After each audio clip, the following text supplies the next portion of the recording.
안녕하세요. 내년 1월 11일부터 17일까지 이스라엘, 그리고 17일부터 24일까지 튀르키예를 일주하는 열린다 성경 스터디 투어를 진행합니다.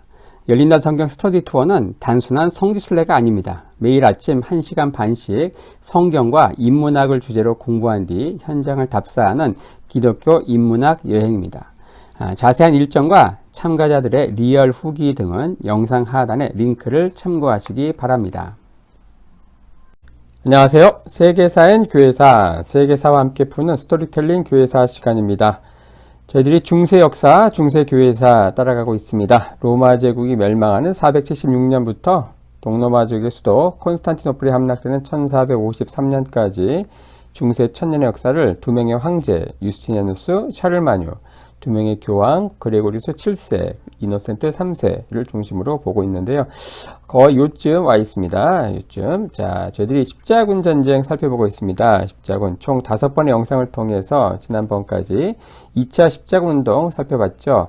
자, 십자군 운동은 총 9차례에 걸쳐서 200년간 산발적으로 진행되는데요. 자, 오늘부터는 3차 십자군에 대해서 살펴보려고 합니다.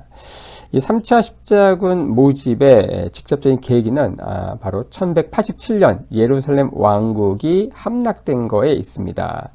1189년부터 1192년까지 이루어지는데 여기에 주된 참가자는 영국 왕이었던 사자왕이라는 별명을 갖고 있는 리처드, 그리고 프랑스 왕 필립 2세, 그리고 신성 로마 제국의 황제인 프리드리 1세죠.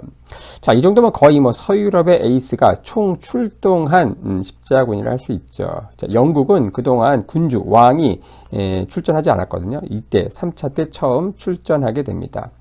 하지만 교황의 대리, 그러니까 주교가 불참했기 때문에 이걸 세속 십자군이다 이렇게 칭하기도 합니다. 자, 오늘 첫 번째 시간인데요. 3차 십자군이 벌어질 때 그 당시 유럽 각국의 상황에 대해서 살펴보려고 하고요. 특별히 오늘은 그 첫 번째 영상으로 영국의 상황을 살펴보려고 합니다. 자, 사자왕 리처드 개미에게 쓰러지다라는 좀 흥미로운 주제를 가지고 한번 당시 영국의 상황을 살펴보려고 합니다.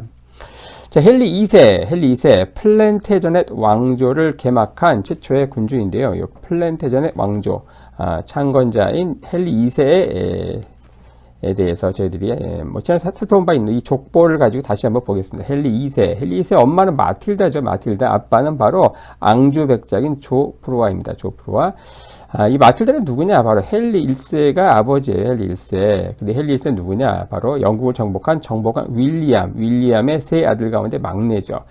첫째 아들 로베르에게 노르망디 공작으로서, 둘째 아들 윌리엄 2세로 영국 왕이 됩니다. 하지만 윌리엄 2세가 폭정으로 암살당하면서 이 헨리 1세가 영국 왕위를 차지하게 되죠. 자, 그리고 이제 그 딸이었던 마틸다를 통해서 우리 이 헨리 1세의 유일한 그 왕자, 유일한 적장자인 윌리엄 아델린 왕자가 화이트쉽호 침몰 사건, 중세 타이타닉호 침몰 사건에 비견되는 그 사건으로 죽는 거 이야기했습니다. 어떤 이런 식으로 해가지고 이제 앙주 백자 하면서 이제 윌리엄으로 통한 노르망가의 왕가가 끊어지고 앙주 백자 계통의 플랜테저넷 왕조가 출범한다. 자, 헨리 2세는 엄마 마틸다에게서 노르망디, 영국, 아일랜드를, 그리고 아빠 조프루아에게서 앙주 지역을 받게 되죠. 여왕조에서 300년 넘게 14명의 왕이 출범하게 됩니다. 이 아빠 조프루아는 유럽에서 소문난 미남이었다고 합니다. 검술 실력도 워낙 출중해서 유럽 기사의 어떤 표지 모델 수준이었다고 해요. 그럼 전투에 나갈 때 금작화 가지를 투구에 꽂았는데 여기에서 이제 플랜테저넷이란 별명이 생겼고, 이게 곧 가문의 명이 됩니다. 이 금작화 가지 한번 볼까요? 금작화. 요걸 딱 그냥 투구에 꽂았다고 합니다. 얼굴도 잘생겼고 이런 가지 딱 꽂으니까 무슨 그럴듯한 별명이 생길 만도 하죠. 헨리 2세도 이 부친의 이 결혼 재테크를 본받아서 당시 유럽 최고의 부자였던 이 아키텐 여공 엘레아노르와 결혼하게 됩니다. 이 엘레아노르는 자신보다 11살이나 연상이었거든요. 하지만 그게 뭐가 중요하겠습니까? 바로 엄청나게 큰 영토를 합병한다 하니까 그냥 결혼한 겁니다. 지도 한번 볼까요? 바로 요 지역. 자, 여기 이렇게 하면서 앙주 제국이 이제 등장하게 되는데, 자, 바로 그 결혼을 통해서 이 아키텐 이 지역까지 합병하면서 프랑스의 거의 서쪽 절반, 그리고 잉글랜드, 그 다음에 아일랜드, 그리고 스코틀랜드를 합치는 엄청난 그 앙주 제국이 이때 등장하게 된다. 자, 유럽의 지도는 이불 밑에서 그려진다, 뭐 이런 말이 있습니다. 그야말로 이 결혼 재테크를 통해서 영토를 무진자 확장한 이 플란테드 왕조의 창건자 헨리 2세 간략히 한번 보았는데요. 자, 3차 십자군 당시 영국의 상황은 영국판 서인권 투쟁을 한번 살펴보는 게 좋을 것 같습니다. 서인권 투쟁, 바로 유럽 대륙에서 벌어졌던 카노사의 굴력 자세히 한번 살펴본 바 있죠. 신성 로마 제국 황제 하이니 4세와 당시 교황이었던 그레고리우스 7세가 성직자 임명권을 놓고 한판 세게 붙죠. 뭐 그런 비슷한 일이 동시대에 영국에서도 벌어졌다. 영국의 왕과 거기에서는 교황에 버금가는 어떤 캔터베리 대주교 사이에 성직자 임명권, 즉 서인권을 놓고서 투쟁하는 그 역사를 한번 볼 필요가 있습니다. 바로 헨리 2세 때 그 절정에 달하는데, 자, 영국의 그 정복자 윌리엄 1세. 윌리엄 1세는요, 플랑드르의 공녀 출신인 마틸다와 결혼한다 그랬죠. 근데 둘 사이가 먼 친척간이었어요. 그래서 이 결혼을 교황 레오 9세가 반대합니다. 하지만 당시 노르망디에 있던 베크 수도원장인 렌 프랑크가 이 문제를 깔끔하게 해결해 주죠. 그는 교황을 찾아가서 두 개의 수도원을 세워서 이 친족 결혼에 대해서 참여하는 조건으로 교황의 결혼 승낙을 받아옵니다. 자, 이를 계기로 윌리엄은 이 렌 프랑크를 가장 존경하고 신뢰하게 되는데요. 결국 1070년 그를 캔터베리 대주교로 렌 프랑크를 초청하게 되죠. 그리고 윌리엄은 주로 이제 노르망디 지역에 머물고 영국의 이 내치, 이 정치는 노르망디 출신의 귀족들과 렌 프랑크에게 완전히 일임하게 됩니다. 이 렌 프랑크 대주교는 이 부패한 교회 개혁에 앞장서면서 상당히 정치를 꽤 잘했습니다. 그의 제자 중에 아주 유명한 인물이 있는데 바로 후임 캔터베리 대주교로 오는 안셀름이죠. 그는 스콜라 철학의 거장으로서 나중에 한번 이 중세 스콜라 철학 한번 그 흐름을 정리할 필요가 있는데 그때 이 성 안셀름 다시 한번 자세히 다루도록 하겠습니다. 자, 그러다가 이제 그의 아들 차남이 영국의 왕위를 차지하게 되죠. 윌리엄 2세로. 이 윌리엄 2세는 렌 프랑크가 죽어요. 하지만 교회를 자기가 컨트롤하기 위해서 후임자를 뽑지 않습니다. 하지만 백성들이 막 반대하니까 안셀름을 임명하죠. 이 안셀름은 이제 이탈리아 북서부에 있는 피에몬테에서 태어났는데요. 그의 롤 모델이 누구였는가? 바로 렌 프랑크였습니다. 그 렌 프랑크의 가르침을 받기 위해서 수도사의 길을 갔고요. 거기에 수도원장이었던 베크 수도원 갔다가 나중에 스승이 캔터베리로 가니까 자신이 바로 베크 수도원장이 됩니다. 이 즈음 벌써 그의 학문적인 명성은 자자해졌는데 1093년 그는 이제 윌리엄 2세에 의해서 캔터베리 대주교로 부임하게 되죠. 하지만 오자마자 거의 성직자 임명권 문제로 왕 윌리엄 2세와 한판 붙게 되죠. 그리고 1097년 1차 추방을 당하게 되는데요. 근데 망명 중에도 다양한 저술 활동을 이어갑니다. 이 삼위일체에 대한 신앙, 왜 하나님은 사람이 되셨는가 등 다수의 저작물이 남겨져 있죠. 자, 그리고 등장한 이 헨리 1세. 그 헨리 1세 역시 주교 임명권 행사로 이 안셀름과 한판 붙습니다. 이 안셀름은 헨리가 임명한 주교 임명을 거부했고요. 또 헨리에 대한 충성 서약도 거부하게 됩니다. 자, 이러면서 1106년 그는 안셀름 2차 추방을 당하게 되죠.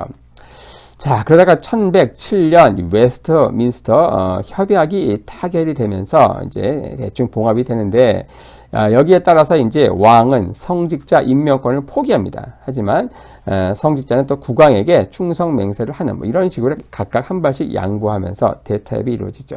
결국 헨리는 왕은 이제 성직 임명권을 포기했고 또 안셀름은 충성 서약 문제에서 한 발씩 양보하면서 대타협이 이루어졌다. 바로 이때 이루어진 요 웨스트민스터 협약 요게 바로 얼마 후에 이루어진 1122년 대륙에서 한판 붙었던 바로 카노사의 군력에 대한 최종 그 타결, 바로 보름스 협약의 근거가 되죠. 당시 교황이었던 칼릭스투스 2세 그리고 황제였던 하인리 5세, 즉 하인리 4세의 둘째 아들이죠. 사이에도 이제 비슷한 내용으로 해서 보름스 협약이 만들어지면서 중세 최고의 빅 이슈였던 성직자 임명권, 서인권 문제는 대충 일단락이 됩니다. 좀 어느 정도 해결된 듯 했지만 헨리 2세 때 다시 문제가 발생하죠. 그는 자신의 친구인 토마스 베켓을 이 캔터베리 대주교로 임명합니다. 친구니까 자신의 말을 잘 들을 것이라 생각했는데 그것은 그만의 착각이었던 거예요. 그는 자신이 영국 교회의 수장이라고 선포하면서 교황의 간섭을 거부하게 됩니다. 그러니까 캔터베리 대주교였던 친구 베켓은 이에 맞서다가 그 역시도 추방되게 되죠. 당시 교황은 이제 파문의 위협을 가하니까 파문하겠다 그러니까 어때요? 베켓과 화해하게 되고 베켓이 다시 돌아오게 되죠. 하지만 1170년 왕을 지지하는 국왕파 기사가 성당에서 미사를 인도하고 있던 그 대주교를 성당에 난입해가지고 도끼로 찍어서 살해하는 엽기적인 살해극이 벌어집니다. 이 토마스 베켓의 목을 딱 뱄거든요. 목이 떨어진 상태에서 몸이 그대로 서 있었다고 합니다. 하지만 무릎을 베자 무너지듯 쓰러졌다고 하네요. 결국 헨리는 교황권을 우위에 놓으면서 항복을 하게 되죠. 훗날 이 토마스 베켓은 캔터베리의 성자로 추앙을 받게 되고 이후 이 캔터베리 대성당은 어떤 국가적인 순례지가 됩니다. 이 헨리 2세의 아내였던 엘레아노르 왕비 한번 살펴본 바 있는데 다시 한번 정리해 보겠습니다. 이 헨리 2세 프랑스의 루이 7세와 이혼을 하지요. 그리고 두 달 후 헨리 2세와 이제 청혼을 하고 이제 재혼을 하게 되는데 근데 이렇게 해서 그녀는 이제 프랑스 왕비에서 재빨리 영국 왕비로 옷을 갈아입는 독특한 이력을 갖고 있는 여인입니다. 근데 국정에 참여하기를 좋아했고 성품도 굉장히 괄괄해가지고 남편과 갈등이 심했어요. 거기다가 이제 굉장히 자유분방했던, 성적으로 자유분방했던 11살이나 어린 헨리 2세는 부인을 이제 멀리하고 여러 명의 첩을 두고 그랬습니다. 그리고 말년에는 왕비를 이제 10년 넘게 연금시키죠. 감금시킵니다.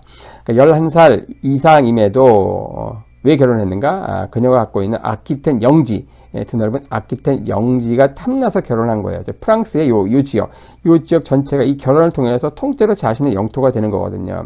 그러니까 이혼은 하지 않습니다. 절대 이혼하게 되면 돌려줘야 되니까 절대 이혼을 하지 않으면서 10년간 가택 연금을 한 것이다. 자, 이런 상황에서 왕비 엘레아노르의 희망은 오직 자신이 낳은 왕자뿐이었습니다. 4명의 아들을 낳았는데 헨리, 제프리, 리처드, 존. 하지만 헨리와 제프리는 일찍 죽게 되죠. 남은 두 아들이 리처드와 존이에요. 근데 엄마인 엘레아노르는 이 리처드를 편애하게 되고 아빠인 헨리 2세는 존을 편애했다고 합니다. 리처드는 일찍 엄마를 동정하고 그래서 아빠를 증오했어요. 그래서 아버지인 헨리 2세와 전쟁을 일종의 내란을 이제 펼치게 되고요. 결국 누가 이기는가? 아들 리처드가 이기게 됩니다. 존은 상황이 불리해지자 형인 리처드 편에 섭니다. 자, 그걸 보고서 아버지인 헨리 2세는 화병에 걸리게 되죠. 자기가 사랑했는데 결국 상황이 저거하니까 이제 자신을 배신하는 그 존을 보고서 화병에 걸리게 되죠. 이 헨리 2세는 이제 어떻습니까? 말년이 굉장히 초라했어요. 그는 이제 프랑스의 연이은 패배를 했고 또 아들들과 왕좌를 놓고 대결을 하며 거의 가족이 해체되는 그런 상황이었다. 리처드는 16살 때부터 반군을 조직해서 아버지에 맞섰죠. 이 모든 군 자금은 엄마 엘레아노르가 지원을 해줬다고 합니다. 1189년 헨리 2세는 임종 순간에 그 옆을 지키고 있는 사람은 서자 제프리 뿐이었다. 그는 마지막에 유언 이런 말 했다고 하네요. 내 옆을 지킨 이 아들이 진짜 적자이고 다른 자식들은 못된 서자들이다. 뭐 이런 말을 남기고 죽었다고 합니다. 이 헨리 2세의 죽음은 극진한 사랑을 베풀던 이 막내 존의 배신에 따른 충격 때문이었다고 하네요. 자, 헨리 2세의 뒤를 이어서 그의 셋째 아들이었던 리처드 1세, 영국 역사에서 사자심 왕, 사자왕으로 알려진 그가 이제 왕위를 계승합니다. 그는 아버지에 대한 반란 승리 이후 이제 즉위하게 되는데, 즉위하자마자 그는 자신의 서원이었던 십자군 참가를 선언하게 되죠. 그는 어머니 엘레아노르의 지속적인 지원 덕분에 이제 아버지와 내전에서 승리하게 되죠. 아버지는 이제 엄마는 남편의 여성 편력에 분노해서 자식들의 반란을 부추겼는데, 결국 그러다가 10년 가까운 구금 생활을 하게 되죠. 리처드는 엄마에 대한 연민으로 반란을 일으켰고요. 그리고 아들이 즉위한 이후 엘레아노르는 연금에서 풀려나 정치에 또 지속적으로 관여하게 됩니다. 리처드의 야망은 1187년 이제 자신이 즉위하기 2년 전 1187년 빼앗겼던 예루살렘 왕국을 수복하는 것이었습니다. 십자군에 지원하게 되는데, 하지만 당시 프랑스 왕이었던 필립과 십자군의 선봉을 누가 서느냐, 그런 문제로 지속적으로 다투고, 나중에 이제 병에 걸렸다고 하면서 프랑스 왕 필립은 돌아오게 됩니다. 필립이 이제 돌아와서 어떻게 합니까? 프랑스 내에 있는 영국의 영토를 계속 공격하는 거예요. 그리고 동생인 존은 또 왕위를 찬탈하고 그랬습니다. 이러한 상황에서 리처드는 성지에 남아서 계속 십자군 전쟁을 지속할 상황이 아니었죠. 그래서 급하게 아랍의 사령관이었던 살라딘과 평화협정을 맺고 급히 영국으로 귀환하게 되죠. 결국 예루살렘은 탈환하지 못하고 성지 순례의 안전 보장에 대한 약속만 받고 급히 돌아오게 됩니다.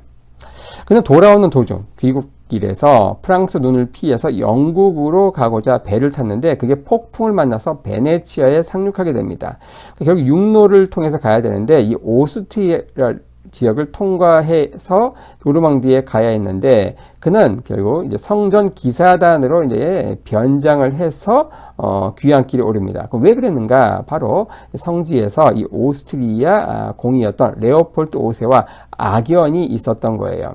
1191년 성지에서 악고 지역을 함락한 이후에 승리에 도취한 이 오스트리아 공작인 레오폴드 5세가 피에 젖은 이 하얀 옷을 찢어가지고 깃발을 만들고 사장은 리차드가 꽂은 그 영국 국기 옆에 바로 꽂습니다. 그래서 지금도 흰색 위아래로 빨간 피가 묻은 깃발은 오늘날 오스트리아 국기가 되는데, 리차드는 이 공국의 깃발과 자신과 같은 왕국의 깃발이 같이 놓이는 거, 이게 기분 나쁘다면서 오스트리아 공이 꽂은 깃발을 뽑아서 버립니다. 그러니까 레오폴드 5세는 즉시 열받아가지고 즉시 귀국을 하게 되죠. 그리고 속으로 복수를 다짐했던 거예요. 리차드가 이제 변장을 해가지고 이 오스트리아 지역을 통과할 수밖에 없었던 상황은 이런 이유가 있었던 거예요.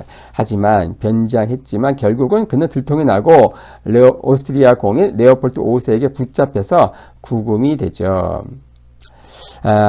간신히 엄마 엘레아노르가 이제 거액의 몸값을 지불해서 간신히 석방을 하게 됩니다. 그는 이제 돌아와서 이제 프랑스의 필립 2세와 전쟁을 해서 그가 빼앗았던 영토를 다시 빼앗게 되죠. 연전연승하면서 다시 영토를 빼앗게 된다. 하지만 1199년 이제 프랑스 리모주 자작의 영지에서 한 농부가 황금을 발견하거든요. 그거를 이제 리차드는 군주로서 금을 상납하라 이렇게 요구하게 됩니다. 하지만 그 영주가 거부하게 되고 충성맹세 위반으로 그 지역을 공격하게 됩니다. 사태는 수습됐지만 양측 모두 많은 희생을 이제 보게 되는데, 승리 이후 성벽을 거닐다가 리차드는 한 어린아이가 쏜 화살에 맞습니다. 그 소녀는 누구였는가? 바로 리처드 군의 공격으로 부모가 죽었고, 이로 인해서 복수심으로 그랬다고 나중에 실토를 하게 되는데요. 하지만 이 화살에 맞고 그 독이 그 상처가 돋아가지고 결국 임종이 가깝게 오게 되죠. 리처드는 자신의 마지막을 직감해서 이 마지막 자선을 베풀기로 하죠. 자신에게 활을 쏜 이 소년에게 100실링의 돈을 주고 풀어주라고 명령합니다. 그리고 엄마 엘레아노르 품에서 이 파란만장한 삶을 마치게 됩니다. 하지만 부하들은 이제 왕이 죽자 왕의 명령을 어기고 그 소년을 처형하죠.